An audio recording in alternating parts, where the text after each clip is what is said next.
Hello বন্ধুরা, good morning. কেমন আছো তোমরা সবাই? আশা করছি সবাই খুব ভালো আছো। আর আমার প্রীতি ব্লগসে তোমাদেরকে জানাই অনেক অনেক ওয়েলকাম। তো চলে এলাম আজকে একটা ফুল ব্লগ নিয়ে।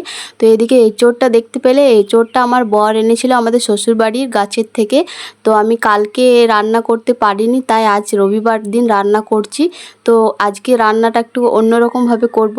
তো তোমাদেরকে পুরো রান্নাটা আমি তো দেখাতে আজকে পারবো না, তো তোমরা কমেন্টে লিখবে, তারপর তোমাদেরকে আমি এই রেসিপিটা শেয়ার করে দেবো। তো এদিকে প্রথমে আমি গরম মশলা ফোড়নে দিয়ে আমি পেঁয়াজগুলো ভেজে নিয়ে তারপর আমি কষে নিয়েছিলাম মাংসটা। তারপর দিয়ে দিয়েছি ওর মধ্যে সেদ্ধ করা এঁচোড় আর আলু। আর আমি এদিকে রান্না করছিলাম বলে মেয়ের পাপা মেয়েকে স্নান করিয়ে দিয়েছে। তো আমার একটা কাজ হালকা হলো।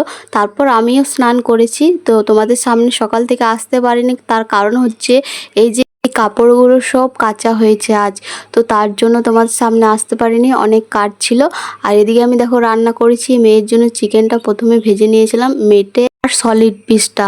তো অল্প করে মেয়েকে দিয়েছি, কারণ অনেক গরম পড়েছে আমাদের এদিকে, তাই মেয়ে খেতে খুব ভালোবাসে, তাই ওকে অল্প করে দেব।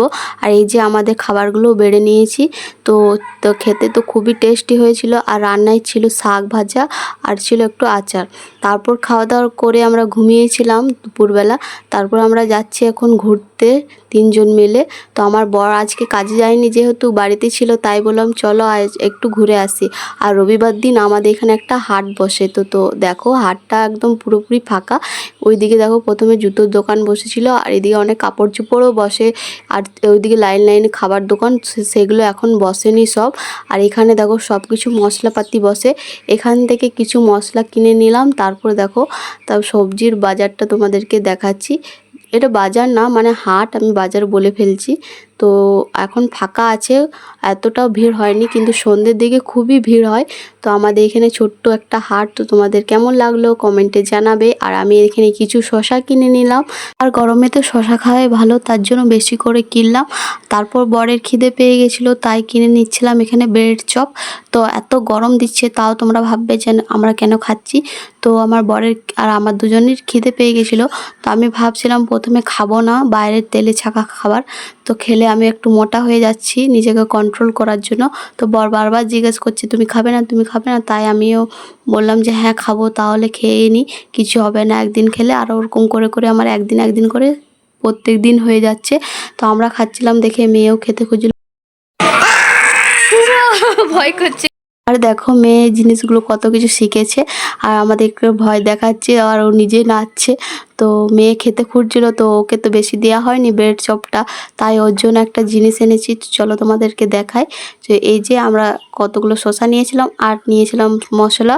তো এখান থেকে হাটের মশলাটা ভালো, তাই।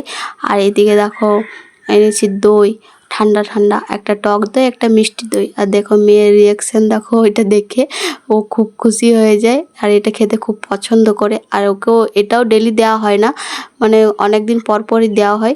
তারপর ওকে দিয়ে দিলাম। আর এদিকে মেয়ের পাপার জন্য আমি করে দিচ্ছি টক দইটা চিনি দিয়ে গুলে দেবো। আর ঠান্ডা জল থাকলে ভালো হয়, আর আমাদের ঘরে তো ফ্রিজ নেই, তাই এরকমভাবেই আমরা খেয়ে নেব। তো আমি খাইনি, চিনি দেওয়াটা আমার বরের জন্য করলাম। আর এদিকে ঘরের অবস্থা প্রচণ্ড খারাপ ছিল, তাই ঘরগুলো ভালোভাবে গোছালাম।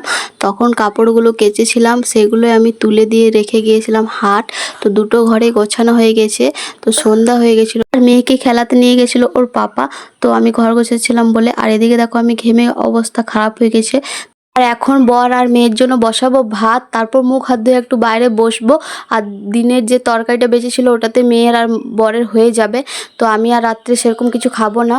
তো এখনও যারা চ্যানেলটাকে সাবস্ক্রাইব করেন তারা প্লিজ সাবস্ক্রাইব করে দাও, লাইক কমেন্ট শেয়ার করে দাও। রাত্রে আমি খাচ্ছি এটাই, তো আমার খেতে খুব খারাপ লাগছিল।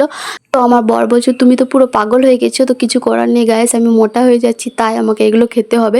আর এই জলটা আমি সকালে খাবো। তো ভিডিওটা এখানে শেষ করছি, বাই বাই।